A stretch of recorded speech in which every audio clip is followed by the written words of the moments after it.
একবার করছি দেখো, এ সেমি বাহু বিশিষ্ট একটি ঘনকের 8টি কৌণিক বিন্দুতে 8টি সমমানের তড়িতাদান কিউ রাখা হলো, ঘনকটির কেন্দ্রে বিভব কত হবে?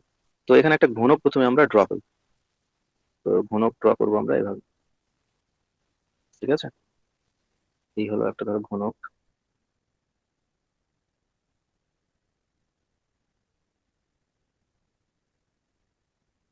তো প্রত্যেকটা শীর্ষবিন্দুতে আমরা কি বা কৌণিক বিন্দুতে আমরা একটা করে আধান দিয়ে দিলাম, এটা কিউ। কিউ তাহলে টোটাল কটা আছে? টোটাল হচ্ছে 8টা। এবার হুম। এদের এই ঘনকের কেন্দ্র, ঘনকের কেন্দ্র মানে কি হবে? ঘনকের কেন্দ্র মানে কি হবে? ঘনকের কর্ণ দুটির ছেদ বিন্দুতে থাকবে, তাই না?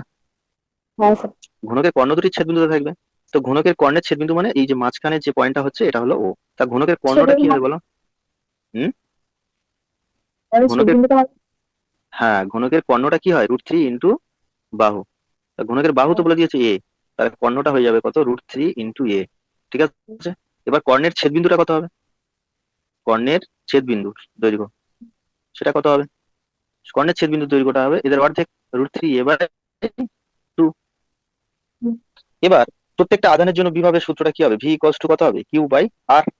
তো কিউ হবে, আর আরটা কত হবে? আর হচ্ছে এটা দূরত্ব, তাহলে কত হবে? √3a/2। তার মানে কত হবে বলো? 2Q/√3a। 2Q/ কত হবে? √3a। এবার টোটাল কতগুলো আধান আছে? 8টা আধান আছে। তাহলে 8টা আধানের জন্য কি হবে টোটাল বিভব? তাহলে কত হবে? তাহলে মোট বিভব হয়ে যাবে কত? মোট বিভব হবে, মোট বিভবটা তাহলে কত হবে? এটা ধরো স্মল ভি, তাহলে মোট বিভব হয়ে যাবে তোমার 8V, তাই না? তাহলে কত হয়ে যাবে? 8 × 2Q/√3a। এটা যেহেতু স্কেলার রাশি তাই আমরা এগুলো করতে পারি চোখ বন্ধ করে। তাহলে 16Q/ কত হবে? √3a। এটাই হবে তোমার অ্যান্সার। অর্থাৎ একটা ঘনকের কেন্দ্রে 8টা আধানের জন্য কত বিভব হবে সেটা হবে 16Q/√3a। তাহলে কোন অপশনটা হবে এখানে? Option B. অপশন বিটাই হবে।